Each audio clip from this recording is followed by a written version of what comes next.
네, 트렌드 이슈 콕 집어 분석하고 그 안에서 돈 버는 방법까지 찾아내는 시간, 돈 버는 트렌드입니다. 지난주부터 저희와 함께해 주신 분이시죠. 고든자산관리 이호령 대표 모셨습니다. 어서 오세요. 예, 안녕하십니까. 네, 오늘 저희 주제가 궁금한데 이렇게 화면에 공개가 돼 있네요. 이머징 펀드 투자 아직도 괜찮을까? 과연 이게 부정에 괜찮을까요? 아니면 긍정에 괜찮을까? 이게 좀 궁금해지는데요. 얘기 좀 들어볼게요.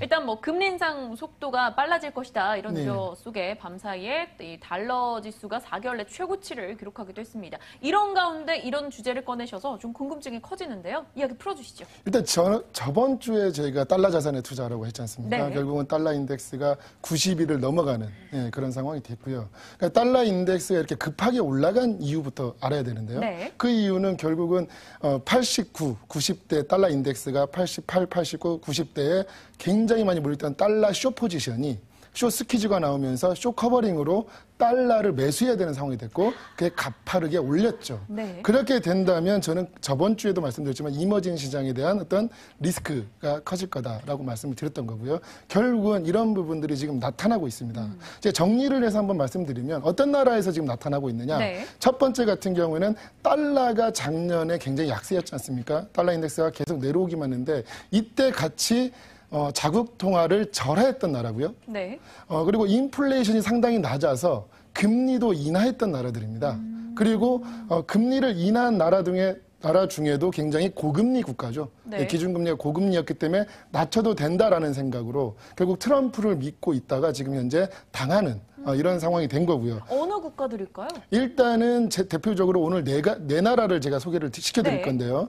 인도네시아, 인도, 베트남, 그다음에 브라질인데요. 그거 말고도 지금 현재 터키, 그다음에 아르헨티나, 브라질, 그다음에 러시아 이렇게 해서 이런 이머징 나라들이 지금 이머징 국가들이 상당히 지금 심각한 상황에 초반기에 있지 않나. 그래서 달러의 강세와 약세의 어떤 방향성에 따라서 살기도 하고 죽기도 할 수 있는 그런 상황이 지금 되고 있는 것 같고요. 그렇기 때문에 앞으로 지금 이제 6월 달에 그 ECB 같은 경우에도 긴축 정책을 할지 말지에 대한 고민이 상당히 깊고요. 네. 아베 정권이 실각을 하게 되면 또 구르다는 어쩔 수 없이 양적 완화보다는 긴축으로 돌아서겠죠. 그러면 엔화 강세, 유로 강세, 달러 강세 이 모습이 나타난다면 이머징은 지금 현재 한국은 잘 버티고 있지만 네. 이런 취약한 국가들은 상당히 리스크가 커질 수 있다.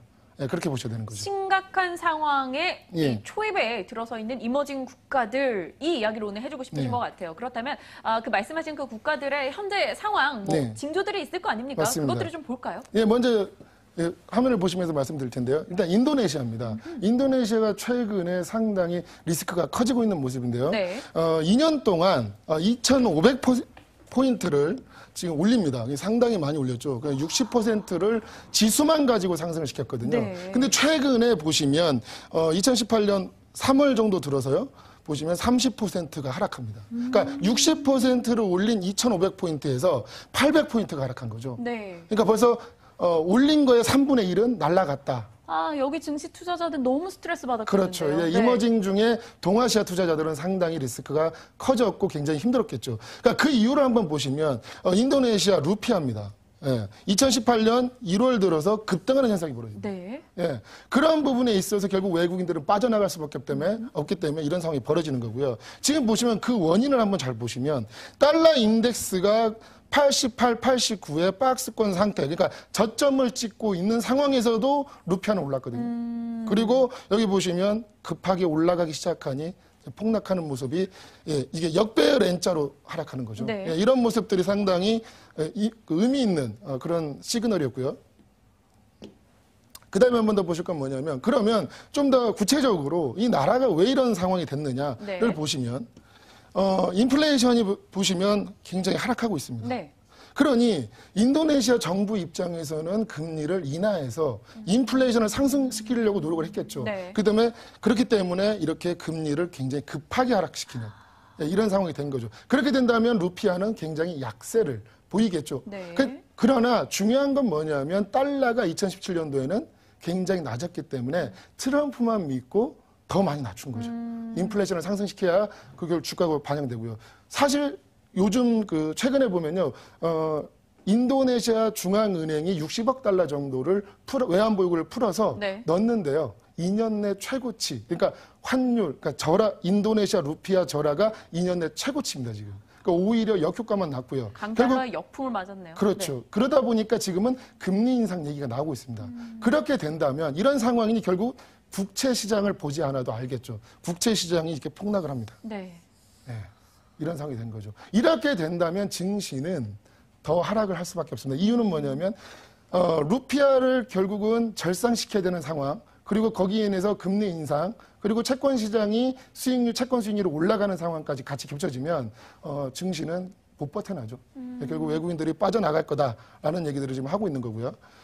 인도도 지금 현재 좋은 모습을 보이고 있지만 네, 인도도 증시 괜찮네요. 그렇죠. 네. 3월 이전에 하락을 했다가 3월 이후에 V자 반등을 합니다. 굉장히 좋은 모습인데 어제 같은 경우에는 장대 음봉을 그렸습니다. 그리고 이 나라가 상당히 불안한 이유 중에 하나가 뭐냐면 네. 앞에서 제가 말씀드린 달러 대비해서 루피가 이렇게 가파르게 상승하고 있죠. 그러니까 루피의 절하가 심상치가 않다라는 얘기고요. 이 나라 또한 똑같이 금리를 꾸준히 지금 하락시키는 네. 모습을 보였죠. 그러면서 최근에 인도 국채도 매력적이라고 했지만 결국은 국채 가격이 고점을 찍고 국채 수익률이 상승하는 모습을 보이는 거죠. 이렇게 된다면 루피와 국채에서 빠져나가는 자금뿐만 아니라 결국은 이것도 다시 하락하는 이런 상황이 될 수 있다. 그 차트에서 보는 역배열 N자가 또 만들어질 수 있다는 네. 면에서는 상당히 리스크가 있는 거죠. 그리고 베트남, 가장 1월 달부터 핫 이슈가 베트남이거든요. 그러니까 이 베트남에 대해서 제가 1월 달부터 이제 강의를 좀 했었는데 그때도 베트남이 너무 위험하다는 얘기를 말씀을 드렸었거든요. 근데 그 이유가 뭐냐면 금융위기 이후에 보시면 베트남 돈 가격이 한 번도 절상된 적이 없습니다. 계속 절하만 합니다. 이거 90년대부터 땡겨놓고 보면 네. 한 번도 그런 적이 없습니다. 오. 고시환율이기 때문에 돈 가격을 낮춰서 수출에 대한 경쟁력을 계속 일으킨 거죠. 네. 근데 아이러니한 거는 그렇기 때문에 주가는 상당히 많이 올랐고 또 한 가지는 국채 금리 17%였던 국채 금리가 4%까지 하락하면서 국채 가격은 폭등을 합니다. 네. 하지만 최근 2018년 들어서 의미 있는 국채 수익률 반등을 하죠. 국채 가격이 지금 바닥을 찍고 다시 하락하는, 그러니까 국채 가격이 하락할 준비를 지금 하고 있는 게 아니냐. 그 부분은 달러 인덱스에서 찾아볼 수 있다. 그렇다면 연초에 베트남 위험하다고 했을 때는 한참 사람들이 베트남에 관심이 많을 때였잖아요. 네, 그렇죠. 그때 당시에는 뭐 좀 욕도 먹고 부담도 있으셨을 거예요. 욕 많이 먹었고요. 하지만 제가 요것 때문에 네. 다시 좀 괜찮다라는 얘기를 들었었는데 지금 베트남 증시는 그럼 들어갈 만하냐? 지금 현재 베트남을 끌어올린 걸 보면요. 부동산, 금융, 그다음에 그 소비자 섹터거든요. 근데 중요한 거는 부동산하고 금융 같은 경우에는 금융은 우리가 은행 같은 경우에는 금리 인상하면 오히려 호재 아니냐. 네. 그렇게 좋다라고 하지만 지금 현재 베트남 상황을 보면 미국의 금리 인상으로 인한 베트남 돈 가격 상승은 오히려 증시에서 상당히 많이 하락할 수 있고 그리고 그 증시를 끌어올린 부동산 업종의 네. 섹터에 있는 종목들 있지 않습니까? 그게 폭락할 수 있다. 이렇게 봐야 되는 거죠. 그렇기 때문에 부동산 섹터와 금융 섹터에서 무너지기 시작한다면 그 부분들은 하락이 저 정도만 끝나는 게 아니라 네. 좀 더 내려갈 수 있고 그 부분은 결국은 뭐냐면 달러가 강해지면서 이 베트남 돈 가격을 좀 더 절하시킨다면 정부는 무조건 절상을 시키기 위해서 환율 방어가 들어올 거고 네. 그다음에 금리 인상으로 국채 수익률부터 들어올릴 거라는 거죠. 이런 부분들이 외국인들이 빠져나갈 건지에 대한 리스크고 네. 그 부분을 잘 지켜봐야 된다는 거죠. 예. 좋습니다. 그럼 브라질 가볼까요? 네, 브라질 가보시죠. 예. 네. 브라질 같은 경우에는 브라질 채권 쪽에서 우리나라가 상당히 많이 투자를 했죠. 그래서 상당히 이슈가 됐었는데 지금 베트남이죠. 예, 베트남 넘어가고요. 네, 예, 브라질입니다. 브라질입니다. 예, 브라질 같은 경우에도 똑같습니다. 이 보시면 그 브라질 어머나. 예, 네, 넘겨보겠습니다. 예, 예. 브라질 같은 경우에도 지금 현재 물가가 굉장히 많이 하락을 했고 그러면서 금리도 굉장히 인하하는 그런 상황이 됐고요. 브라질 10년물 같은 경우에는 그렇기 때문에 상당히 국채 가격이 굉장히 좋았죠. 네. 하지만 9.4 정도에서 이미 고점을 찍은 게 아니냐는 얘기가 나오기 시작했고 다시 상승하니 브라질 국채 가격은 하락하고 있다. 그리고 고점을 찍었다라는 쪽에 어떤 의견이 저는 맞다고 보고요. 그 이유 중에 하나가 뭐냐면 결국은 달러 대비 헤아라 가치가 상당히 절하되고 있다라는 부분인 거죠. 그래서 제가 보시면 올해 들어서 브라질 보베스파 증시를 보면 박스권 상태에서 현재 상단에서 지금 조정받고 있는 모습이거든요.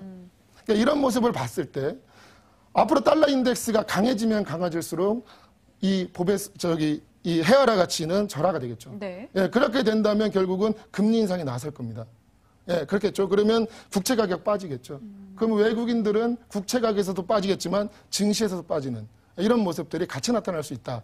그리고 지금 브라질 정치가 안정적이라 하는데요. 절대 안정적이지 않습니다. 룰라가 구속되는 바람에 룰라가 지지율 1위 아니었습니까? 거기에 시위자들이 상당히 많아지고 있고요. 네. 그 시위 장소에 가서 이번에 총격을 하면서 시위가 상당히 강해질 수 있다. 그러면 정치적 리스크까지 같이 있다면 위험하다라는 거죠. 그래서 이 네 가지 말고도 터키, 러시아, 그 다음에 아르헨티나 네. 이 나라들도 거의 같은 이유로 지금 현재 위험한 상태입니다. 자국 통화를 절하해오고 금리를 낮춰왔던 이머징 국가들에서 나타나는 위험 신호들을 포착을 해봤습니다. 좀 공통된 맥락의 이야기들이 분명히 있었던 것 같아요. 이들이 가리키는 바가 분명히 있을 텐데요. 이야기 좀 더 이어가 볼게요.